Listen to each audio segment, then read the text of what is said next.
नमस्कार, स्वागत है आपको उत्तराखंड के बुलेटिन में। मैं हूं आपके साथ यशी शुक्ला। रुक करेंगे खबरों का, लेकिन उससे पहले नजर डालेंगे सुर्खियों पर। रुद्रपुर में सीएम त्रिवेंद्र सिंह रावत ने कोविड-19 को लेकर की बैठक, अधिकारियों को आवश्यक निर्देश, कहा लापरवाही बिल्कुल भी बर्दाश्त नहीं की जाएगी। कमान संभालते ही जिम्मेदारी में जुटी नवनियुक्त डीएम वंदना चौहान, कोरोना को लेकर व्यवस्थाओं का लिया जायजा, ड्यूटी में जुटे अधिकारी कर्मचारियों का मनोबल बढ़ाया। वतन वापसी पर नेपालियों के खिले चेहरे, 2 माह बाद नेपालियों को वतन वापसी का मिला मौका, पीड़ित नेपाली मजदूरों ने भारत सरकार का धन्यवाद किया। क्वारंटीन सेंटर में मासूम को बालिका ने दसा, मासूम को सामुदायिक स्वास्थ्य केंद्र ले जाया गया, इलाज के दौरान 4 साल के मासूम की हुई मौत। रेलों का संचालन से राजाजी प्रशासन की बढ़ी टेंशन, हाथियों की सुरक्षा को बना रहे प्लान, लॉकडाउन में हाथी करते रहे रेलवे ट्रैक पर स्वच्छंद विचरण। उत्तराखंड में गर्मी की तपिश, आम जनजीवन पर भारी, 4 दिनों में मौसम के पारे में जबरदस्त उछाल, कई जगहों पर 39-40 सेल्सियस तक पहुंचा पारा। आप देख रहे हैं के न्यूज, खबरों का सारथी। और अब बढ़ेंगे खबरों में। उत्तराखंड में कोरोना के बढ़ते मामलों के बीच सीएम त्रिवेंद्र सिंह रावत हल्द्वानी पहुंचे, जहां उन्होंने कोविड-19 पर काठगोदाम सर्किट हाउस में अधिकारियों के साथ बैठक की और जिला प्रशासन के कार्यों की समीक्षा की। इस दौरान उत्तराखंड के मुख्य सचिव उत्पल कुमार सिंह, स्वास्थ्य सचिव अमित नेगी, कैबिनेट मंत्री यशपाल आर्य, नैनीताल सांसद अजय भट्ट समेत जिले के सभी आला अधिकारी मौजूद रहे। मुख्यमंत्री ने अधिकारियों को निर्देश दिया कि कोरोना काल में हर अधिकारी अपनी जिम्मेदारी का निर्वहन ईमानदारी से करे। उन्होंने बेहतर काम करने वाले अधिकारियों की सराहना भी की। साथ ही मुख्यमंत्री से कहा कि जिस तरह से प्रवासी लोग उत्तराखंड के अंदर आ रहे हैं, उसी से लगातार मरीजों की संख्या में इजाफा हो रहा है, जिसकी सरकार को उम्मीद थी, लेकिन सरकार ने उम्मीदों के अनुरूप सभी पॉजिटिव मरीजों के इलाज और बाकी आने वाले अन्य लोगों के लिए क्वारंटीन की उचित व्यवस्था कर रखी है।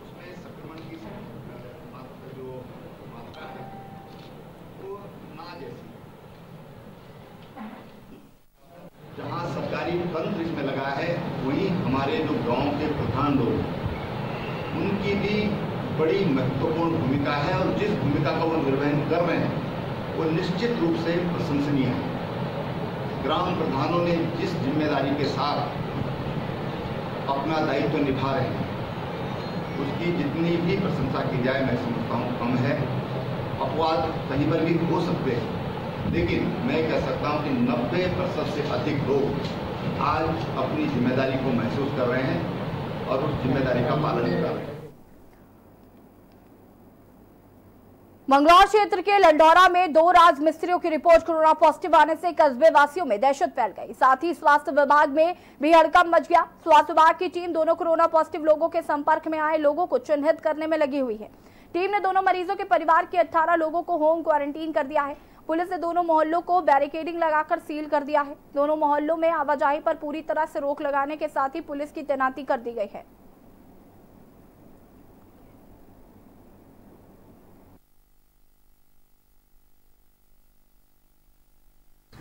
दो लोग थे ये, एक इसरार और एक गफ्फार नाम के 2 लड़के थे ये, और इनकी रिपोर्ट आज सुबह आई थी, तो सीएमओ मैम ने तुरंत उसको मैसेज फॉरवर्ड किया। उसके बाद हमारी टीम ने, सचिन और आशीष जी ने तुरंत आके यहाँ पे उनको एम्बुलेंस से मेल हॉस्पिटल भिजवाया है। दोनों ही की रिपोर्ट पॉजिटिव है और आगे की कार्रवाई उसी प्रकार से होगी जैसी होती है। मुख्यमंत्री त्रिवेंद्र सिंह रावत हल्द्वानी पहुंचे। मुख्यमंत्री ने सर्किट हाउस में अधिकारियों की बैठक लेते हुए कहा कि उत्तराखंड में विभिन्न प्रांतों से आ रहे प्रवासियों के आने से कोरोना पॉजिटिव केस बढ़ रहे हैं। ऐसे में सभी लोगों को एहतियात बरतने की जरूरत है। विभिन्न प्रांतों से उत्तराखंड के लोगों को लाने का निर्णय सरकार द्वारा लिया गया है और सरकार को पहले से ही अनुमान था कि बाहर से लोगों को लाने पर कोरोना केस बढ़ेंगे। इससे सरकार पहले से ही तैयारियों में जुटी है। सरकार हर परिस्थिति से लड़ने व निपटने के लिए तैयार और सक्षम है। समीक्षा बैठक में मुख्य सचिव उत्पल कुमार सिंह और वित्त एवं स्वास्थ्य सचिव अमित नेगी भी मौजूद थे।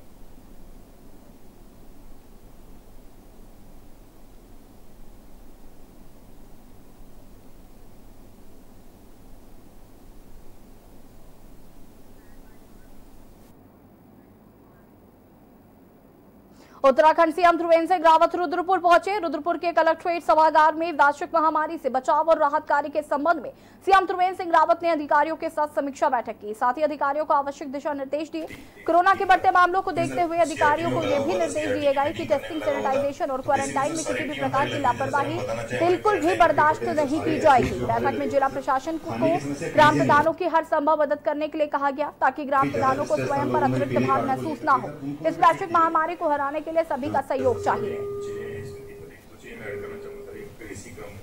हमारा सर कल एक ड्यूटी पे भी एक एई का सर सीआरटी में लगा हुआ था, सीआरटी की मीटिंग करने में लगा हुआ था। तो बेसिकली सर सारी टीम हमारी लगी हुई, जैसे सर हम बताना चाहे हमारी क्वारंटाइन करके पड़े हैं सर सारे एसडीएम जो हमारे।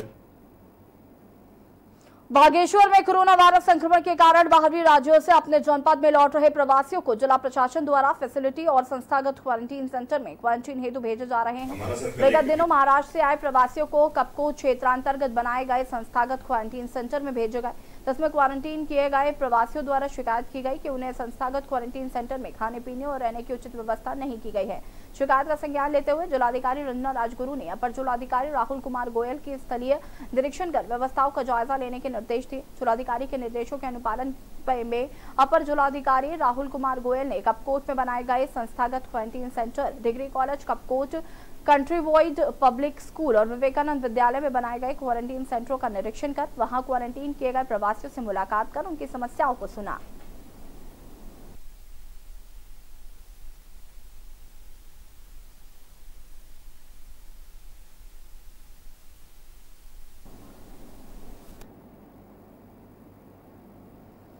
रुद्रप्रयाग जिले की नवनियुक्त जिलाधिकारी वंदना चौहान ने स्टेजिंग एरिया, गुलाब राय संस्थागत क्वारंटीन सेंटर, सम्राट होटल सिरोवगढ़ के साथ ही आइसोलेशन वार्ड कोटेश्वर और गढ़वाल मंडल विकास निगम तिलवाड़ा का निरीक्षण किया। उन्होंने निर्देशित किया कि कोरोना के खिलाफ जंग में सबसे आगे ड्यूटी कर रहे अधिकारी कर्मचारियों के स्वास्थ्य का विशेष ध्यान रखा जाए। साथ ही 55 वर्ष से ज्यादा उम्र के कर्मचारियों को ड्यूटी में न लगाया जाए। जिलाधिकारी वंदना ने कहा कि उन्हें पूरा भरोसा है कि उनकी टीम कोरोना के खिलाफ जिस तरह अभी तक पूरी गंभीरता से काम करती आ रही थी, अब उससे भी दुगनी ऊर्जा से कार्य करेगी। बता दें कि डीएम वंदना चौहान ने कल ही रुद्रप्रयाग जिले की कमान संभाली और आज तेजी से जिम्मेदारियों में जुट गए।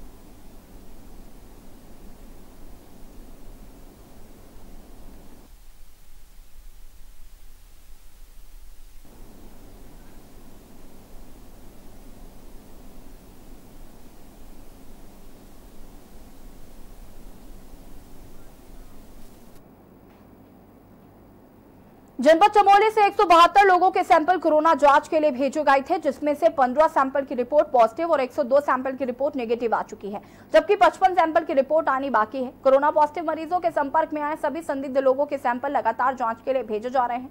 कोविड संक्रमण से बचाव के दृष्टिगत बाहरी प्रदेशों से आए 188 प्रवासी फैसिलिटी क्वारंटाइन में चल रहे हैं।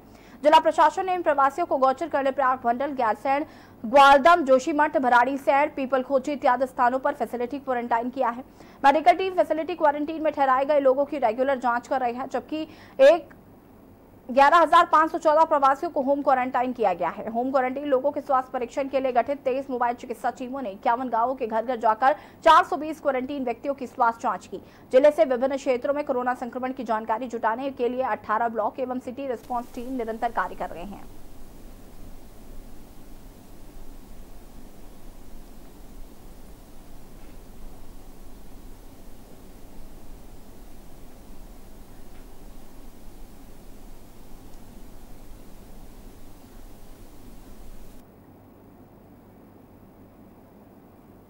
कोरोना आपदा के कारण उत्तराखंड सहित देश में हवाई सेवा भी प्रतिबंधित कर दी गई थी, लेकिन 2 माह के इंतजार के बाद घरेलू उड़ान की स्वीकृति भारत सरकार ने उड्डयन मंत्रालय को दी। तो उत्तराखंड की सबसे बड़े एयरपोर्ट देहरादून हवाई अड्डे पर विमान सेवा शुरू होने से यात्रियों के साथ एयरपोर्ट से जुड़े सभी लोगों ने सरकार का आभार जताया। एयरपोर्ट निदेशक के साथ डोईवाला के एसडीएम लक्ष्मीराज चौहान, एसपी सदर परमेंद्र डोभाल, सीओ राकेश देवली, कोतवाल प्रदीप विश्व के साथ देहरादून के सीएमओ भी मौजूद रहे।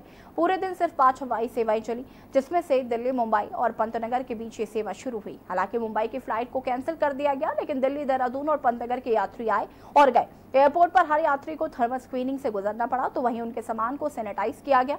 बाहर से आने वाले सभी 150 हवाई यात्रियों को देहरादून के विभिन्न होटलों में 7 दिन के लिए क्वारंटाइन किया गया। फिलहाल 31 मई तक एयरपोर्ट पर प्रतिदिन 7 उड़ानों का संचालन होगा। वहीं एयरपोर्ट की तैयारियों का डोईवाला से के न्यूज संवाददाता राजकुमार अग्रवाल ने इसका जायजा लिया। जब आज एयरपोर्ट शुरू हो गया है तो तमाम जो भारतीय यात्री हैं वो उत्तराखंड आ रहे हैं, यानी जो प्रवासी लोग हैं वो अपने घरों को आ रहे हैं और उत्तराखंड के भी तमाम ऐसे लोग हैं जो अपने प्रदेशों को लौट रहे हैं। तो हम कह सकते हैं कि एयर सेवा शुरू होने का कहीं ना कहीं फ़ायदा ज़रूर मिला है, लेकिन दूसरी तरफ देखें तो तमाम लोगों को तमाम तरह की जाँचों से गुजरना पड़ रहा है, क्योंकि कोरोना वायरस का खतरा अभी भी बरकरार है। तो उसे देखते हुए एयरपोर्ट पे बहुत सारी जांचें यहाँ पर की जा रही हैं। इसके अलावा जो बाहर से आने वाले लोग हैं जो एयर सेवा से देहरादून आ रहे हैं, उनको 7 दिन तक होटल में रहना पड़ेगा, यानी कि होटल में उनको क्वारंटीन करके रखा जाएगा। इसके अलावा हम कह सकते हैं कि यहाँ पे सुरक्षा कड़ी की गई है और प्रत्येक उस यात्री की जाँच हो रही है जो जाना चाहता है या आना चाहता है।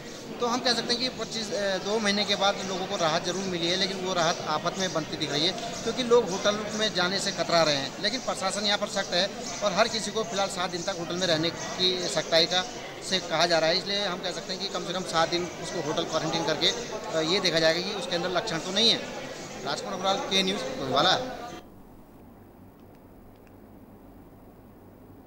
उत्तराखंड इंडो नेपाल बॉर्डर पर फंसे नेपाली मजदूरों को लंबे समय की सरकार की वार्ता के बाद जिला प्रशासन के निर्देशों पर 2 माह बाद बॉर्डर पर पार नेपालियों को अपने वतन वापसी करने का अवसर मिला। बॉर्डर पर नेपाल सरकार के खिलाफ फंसे नेपाली मजदूरों ने प्रदर्शन भी किया था, जिसको लेकर पीड़ित नेपाली मजदूरों ने भारत सरकार का धन्यवाद किया। मामले में जिला चंपावत के पुलिस अधीक्षक ने बताया कि दोनों ही सरकारों की वार्ता के बाद 2000 नेपाली प्रवासी मजदूरों को भेजा जा रहा है। हम लोग का पहला जो 2 महीने से हम लोग लॉकडाउन में फंसे हुए थे, अभी जो नेपाल सरकार के और इंडिया सरकार के जो संधि हुई, अब जिससे बात मिली उनके बाद हम लोग का जो नेपाली है, नेपाली का हम लोग का जो पेठारा है जो इंडिया सरकार का बहुत अच्छा ही है। कुछ समय से काफ़ी अन्य राज्यों से, अन्य जनपदों से नेपाली नागरिक हमारे बनबसा पहुंच रहे थे। आज हम लोगों ने लगभग 1500 नेपाली सिटीजन्स को बॉर्डर क्रॉस करवाया है। कल हमारी नेपाल के कंचनपुर जिला के जिलाधिकारी और वहाँ एसपी के साथ बातचीत करके ये हम लोगों ने समन्वय किया कि आज इन नागरिकों को बॉर्डर पार करवाया जाएगा। अतः आज 1500 नागरिकों को बॉर्डर पार करवाया गया है। सर, क्या कारण रहा? पहले हामी नहीं हो रही थी, अब हामी भर दी नेपाल सरकार ने। देखिए, धीरे धीरे चूँकि भारी संख्या में नेपाली नागरिक आए हैं और ये भी काफ़ी मजबूर लोग हैं, यहाँ पे काफ़ी समय से यहाँ पे रह रहे थे, तो आखिरकार नेपाल सरकार को चूंकि इनकी कंडीशन देखते हुए इनको आज जो है लेना पड़ा। राजधानी देहरादून के गांधी नेत्र चिकित्सालय में कोरोना के खिलाफ कोरोना वॉरियर्स के रूप में काम कर रहे डॉक्टरों और अस्पताल प्रबंधन की टीम को समाज सेवियों द्वारा फेस शील्ड और मास्क वितरित किए गए। इस दौरान करीबन 200 से ज्यादा फेस शील्ड दे और मास्क दिव्यांग जन प्रेरणा के अध्यक्ष डॉक्टर विजय नौटियाल और उनकी दिव्यांग टीम ने डॉक्टरों, स्टाफ कर्मियों सहित मरीजों को बांटे। और अध्यक्ष डॉक्टर विजय नौटियाल का कहना है कि कोरोना काल के दौरान फेशियल और मास्क बनाकर पुलिस कर्मियों, स्वास्थ्य कर्मियों और मीडिया कर्मियों को लगातार बांट रहे हैं ताकि उन्हें कोरोना की जंग में लड़ने में कोई दिक्कत ना हो।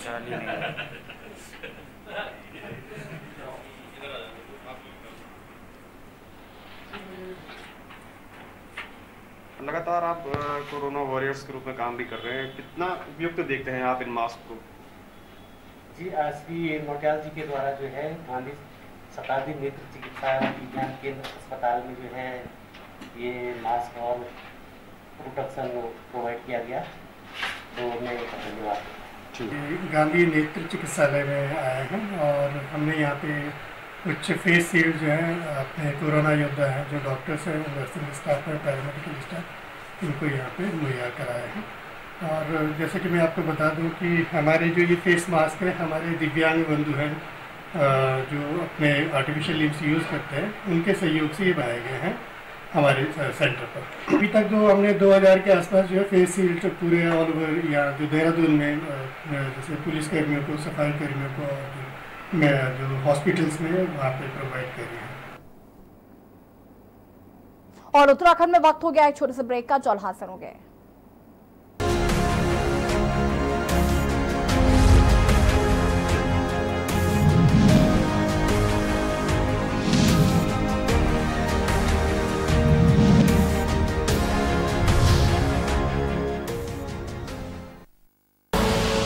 आप देख रहे हैं के न्यूज़, खबरों का सारथी। जिसने पूरी दुनिया को तड़पाया, उसके पर्दाफाश का हमने बीड़ा उठाया। कोरोना पर चीन का कच्चा चिट्ठा हम खोलेंगे, खुलकर बोलेंगे। जानलेवा वायरस वाला किलर अब बच के जाएगा किधर? कोरोना पर चीन एक्सपोज, TV9 भारतवर्ष पर हर रोज। TV9 भारतवर्ष, अब तो सब देख रहे हैं। कोरोना संकट काल में के न्यूज इंडिया की देशवासियों से अपील है कि हम जाति धर्म को भूलकर कोरोना को हराने में एक साथ खड़े हों। जरूरतमंदों की मदद करें। कोरोना के खिलाफ जंग में हम अपना योगदान दें। हम सब मिलकर लड़ेंगे और मिलकर जीतेंगे। आप देख रहे हैं के न्यूज, खबरों का सारथी।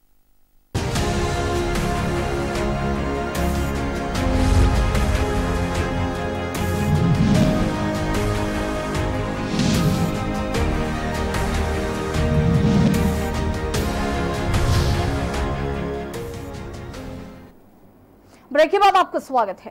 राजधानी देहरादून में गर्मी की तपिश आम जनजीवन पर भारी पड़ने लगी है। महज 4 दिनों में मौसम के पारे में जबरदस्त उछाल देखने को मिला है, जिसमें पारा उत्तराखंड के कई जगहों पर 39-40 सेल्सियस तक पहुंच गया है। वहीं मौसम वैज्ञानिक रोहित के अनुसार इस साल जिस तरह से गर्मी मार्च अप्रैल में शुरू हो जाती थी, लेकिन इस बार मई के अंतिम दिनों में ये गर्मी देखने को मिल रही है। साथ ही तापमान भी अचानक बढ़ा है। हालांकि 28 तारीख के बाद से उत्तराखंड में हल्की बूंदाबांदी जरूर देखने को मिल सकती है।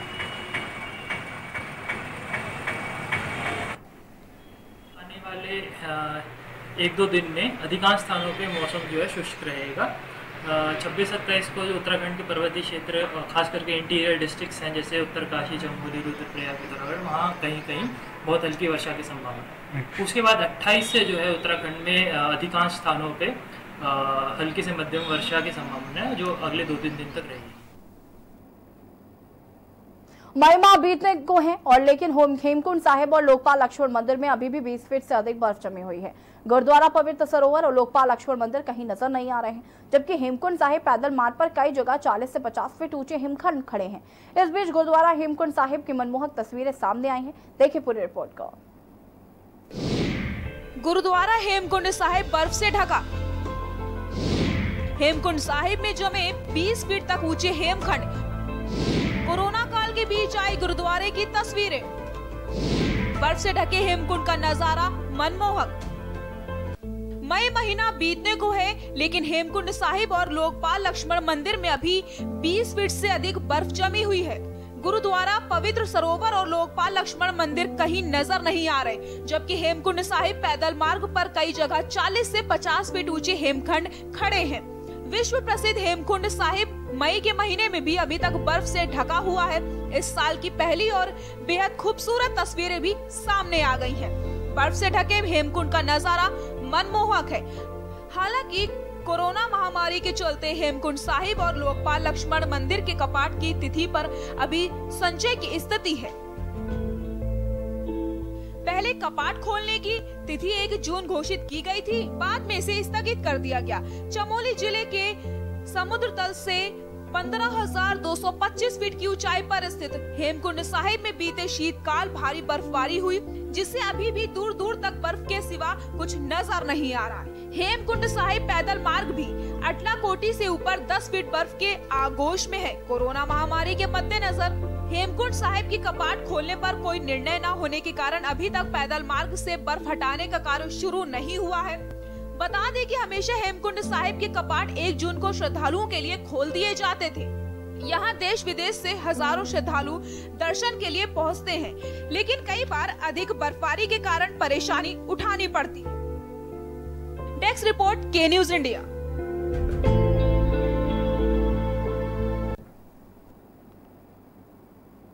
रुद्रप्रयाग जिले सहित केदारनाथ धाम में भी गर्मी पड़ रही है। गर्मी के कारण केदारनाथ मंदिर के आगे एवं रास्ते में पड़ी बर्फ साफ हो गई है। बर्फ साफ होने से अब मंदिर साफ दिखाई दे रहा है। हालांकि वहीं मंदिर में दूर दूर तक एक भी यात्री नहीं है। मंदिर के पुजारियों के अलावा कुछ मजदूर एवं पुलिस के जवान ही धाम में मौजूद हैं। यात्रियों से भरा रहने वाला धाम में इन दिनों वीराना पड़ा है। केदारनाथ में दूर दूर तक कोई भी यात्री नहीं है। देखिए पूरी रिपोर्ट को। केदारनाथ में शुरू हुआ शंकराचार्य गद्दी स्थल निर्माण। केदारनाथ मंदिर परिसर में पिघली बर्फ। भक्तों के अभाव में धाम में छाई वीरानी। दूर दूर तक धाम में नहीं दिखाई दे रहा है कोई।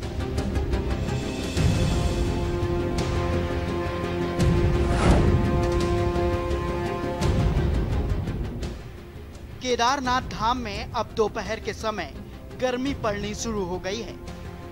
एक सप्ताह पहले केदारनाथ मंदिर के आगे 5 फीट तक बर्फ पड़ी थी, लेकिन अब मंदिर के आगे एक रास्ते से भी बर्फ साफ हो गई है। वहीं दूसरी ओर केदारनाथ मंदिर परिसर में श्रद्धालुओं के बिना सुनसान नजर आ रहा है। दूर दूर तक धाम में एक भी यात्री दिखाई नहीं दे रहे हैं, जबकि पिछले वर्ष इन दिनों बाबा के दर्शन के लिए प्रत्येक दिन 20 से 25 हजार यात्री पहुंचते थे। बर्फ साफ होने के बाद केदारनाथ में प्रधानमंत्री नरेंद्र मोदी के ड्रीम प्रोजेक्ट शंकराचार्य गद्दी स्थल का निर्माण कार्य किया जा रहा है। इसके अलावा तीर्थ पुरोहितों के भवन और सरस्वती व मंदाकिनी नदी के किनारे घाटों का निर्माण किया जा रहा है। केदारनाथ धाम में श्री आदि गुरु शंकराचार्य समाधि जी का जो निर्माण कार्य है वो शुरू हो चुका है अभी यहाँ पे। इसमें हमारी 35 से 40 लेबर काम कर रही है।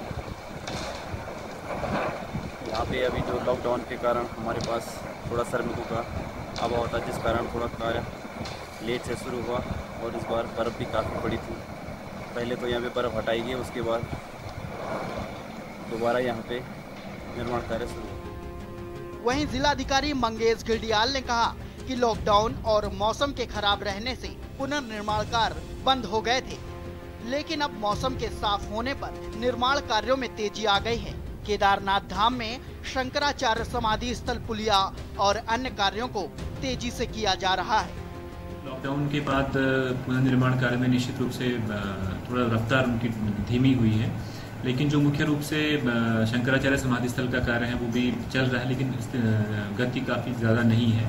इसके अतिरिक्त अन्य कार्य भी वहाँ पर पुल का कार्य होना था और पुल का इरेक्शन का कार्य किया जाना है। फैब्रिकेशन का कार्य लगभग पूर्ण हो चुका है, तो कार्य लगभग अपनी गति से चल रहे हैं। कुछ लॉकडाउन की वजह से, कोरोना संक्रमण की वजह से उसमें कमी आई है, लेकिन जैसे ही स्थितियाँ सामान्य होंगी सभी कार्य पुरानी स्पीड से चलना शुरू होंगे। बहरहाल केदारनाथ मंदिर परिसर श्रद्धालुओं के बिना सुनसान नजर आ रहा है। लॉकडाउन के दौरान पुनर्निर्माण कार्य बंद हो गए थे, लेकिन अब मौसम के साफ होने के बाद कार्य प्रारंभ हो गए हैं। वहीं भक्तों को लॉकडाउन समाप्त होने और यात्रा खुलने का इंतजार है। रुद्रप्रयाग से रोहित डिमरी की रिपोर्ट। उत्तराखंड के बुलेटिन में फिलहाल उतना ही। देखते रहिए के न्यूज़ इंडिया। नमस्कार।